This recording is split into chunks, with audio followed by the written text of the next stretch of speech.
It's been a minute since we've done a proper construction update, so today we're going to try to catch you up on an array of projects going on around the Disneyland Resort. And we're going to start in downtown Disney, where work has begun on the much anticipated remodel of the western end of downtown Disney. Right now, there's no visible work being done as of yet, other than that tree behind the AMC theater that we spotted a few weeks ago. That tree actually hasn't really shown much progress since then, by the way. It's still there, though it looks like they have successfully separated it from the earth around it. Anyway, though, we can report that all three of the locations scheduled to close have in fact closed. Earl of Sandwich is closed. All the chairs and benches have been removed, and it looks like it's been gutted for the most part. There's still some stuff inside, but it's been gutted. As has Sugar Boo and Company. Nothing to see here. Starbucks Express closed on Saturday, but they hadn't yet emptied the location. They were actually doing that while we shot this video, and these CSRs were having a fairly good time of it by the looks of things. Spirits were high, and I love them for it. I can, by the way, also confirm that they all landed safely at the other Starbucks location. Meanwhile, we overheard these guys talking about taking this tree and planter out. This is the tree and planter that's right in front of Sugar Boo and the Starbucks Express. They're making plans logistically, I guess, about how to do so. Baby steps for now, but look for things to pick up pace soon. Also, look for Bag Check to downtown Disney to move to the ESPN zone side pretty soon. I actually had heard it could be as soon as today, but so far we're still entering from the Disneyland Hotel side. Stay tuned. And before I could even put a call out to our street team, we were sent this image this morning of downtown Disney. This is shot from the Disneyland Hotel. Walls are going up as we speak. First, you can see there are some guardrails here for the guests. And there you can see some workers putting up the first wall. So they're actually in the process of doing it right there in front of the AMC theater. Looks like, though, guests are still entering downtown Disney from this side of the property, though not all lanes are open, I don't think. You can see there's some barriers here with, I guess, maybe just one lane open. Not sure if this is because it's, early in the morning or if that's the beginning of a shift to the new Bag Check over there by ESPN Zone. We're going to have more eyes on the ground to check this out in more detail soon, so stay tuned to Fresh Baked on that. Next, we're going to go to Disneyland proper and stop by the Matterhorn, which is scheduled to close on February 28th and is scheduled to reopen on March 5th. We've been asked what this might be for, but given the short time frame, less than a week total, it's definitely not anything major. But I mention it up front here in this update as a reminder that back when the Matterhorn went down for a while, one of the suggestions I had heard from those who know was that the Matterhorn needed, a lot of attention. More than they could fix in the time that it was down. They couldn't finish everything that needed to be done before they reopened it. So it was suggested then that we might see the Matterhorn go down at fairly regular intervals, for brief periods so that they could kind of chip away at all the needed work.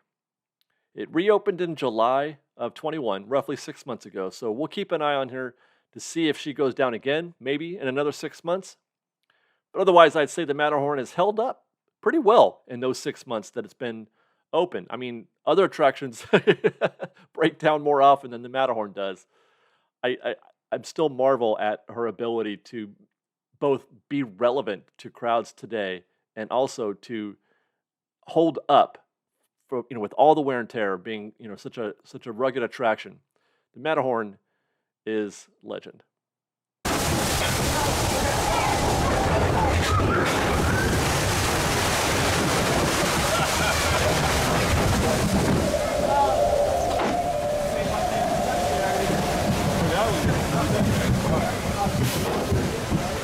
Please remain seated with your seatbelt fastened. Permanecer sentados, por favor. Okay, we're going to go next door to get a look at the Finding Nemo Lagoon. They've taken the coverings off the Nemo subs, looking as bright and vibrant as ever. And all that scaffolding has been removed from the rock work. All the painting, I would assume, is done.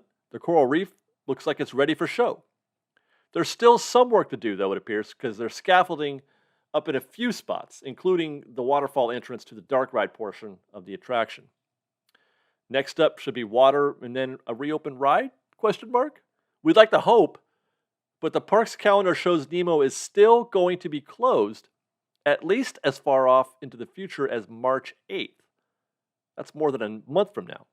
So I guess they still have more to do. Maybe it's not ready. Maybe there are things that we can't see that need repair still. Okay, back in Fantasyland B, we have Small World closed. No boats, no water. Have no fear though, this is simply to take down the holiday overlay and she'll be open again on February 4th. Hopefully when they refill it, there won't be a flood this time. Toon Town next, where I was hoping to see some visible progress, but really, things look very much like they did before. Our last footage we shot 3 weeks ago. And then here's coverage from this week. So yeah, not a lot of visible progress, though it certainly does look like they are busy as heck, right? I mean, there's just a lot of activity going on around here. A lot of welding, a lot of steel. Next door is the Fantasyland Theater, where they are hard at work at dismantling parts of that stage, namely the risers that were used for the Magical Map show. They're gone now, but it's hard to tell what else they might have done due to the, really poor angle and all them trees. We could only see the stage for maybe 2 seconds when on the train, and you can't see anything from the ground, so this will have to do for now. But I'm not expecting a big change to this set, to this stage, other than taking those risers out. You're going to see props added and things like that, but I don't think they're going to re-theme the facade or anything of that nature, other than maybe taking down that sorcerer's hat. As for that incoming show, Tale of the Lion King, we have no start date as of yet, nothing official, though the early reports are that it's, like a lot of things coming to Disneyland this year, looking at spring. And like the other shows, the spring start is likely a COVID thing. Okay, in the category of old business, Tarzan's Treehouse looks pretty much exactly like it has for the past couple of months, with no apparent end in sight. Referring again to the park calendar, still shows that it'll be closed for as far into the future as we can, i.e. March 8th. In the category of new business, scaffolding and scrim have shown up on Main Street. It's refurb season, and this is something that we've seen them do just about every year. Every year, 1 or 2 facades gets a facelift on Main Street, and this appears to be the year for the Crystal Palace. Also in the category of new business are these walls up on Hollywood Boulevard. Now, what's interesting here is that I'm pretty sure there isn't much going on this part of the street. I'm just trying to remember off the top of my head. There's nothing there. That's an empty. It's just a facade. There's no. The fruit stand to its left is still open, so that's not for the fruit stand, for Fairfax. Also, these are walls, not scrim or scaffolding, so it's not a project similar to that which we just saw on Main Street. Stay tuned on this one. Bit of a mystery, but probably not a big deal in the end. And we'll end with these shots of the DVC tower construction at the Disneyland Hotel. When we were here last, it was mostly dirt. Since then, they've dug the foundation and started putting up steel. It's been slow going on the project for a while, but now that they're into this phase of construction, we may be seeing more visible progress on this site, assuming we can see anything from this site. On that note, I've tried getting these shots myself, but there are no windows anywhere in these Disneyland Hotel towers, not unless you actually have a room. The rooms are the only places that have windows, as far as I can tell. So thank you to a kind, fresh-baked street teamer who supplied us with these shots, and thank you in advance to any of you who, in the future, stay at the Disneyland Hotel and are kind enough to take a couple photos for us of the construction. In fact, these will be in even greater demand once they start working on Downtown Disney, and I would love to see some shots of that construction. So join the Fresh Baked Street Team. It's an honorary title. Send us some photos. Email me at david@freshbakedisney.com or DM me on Twitter at freshbakedisney. That's fresh with no E. So thanks again, and thank you to everybody for watching. Please be sure to follow us on Instagram at _freshbaked, on Twitter at freshbakedisney, that's fresh with no E, and on TikTok at freshbakedisney. If you like our show and want to show your support, please do consider joining our Patreon campaign at patreon.com youtube.com/freshbaked. Otherwise, thanks a bunch for watching, everybody. We love you guys. Stay safe out there. Be kind to one another. Fresh baked.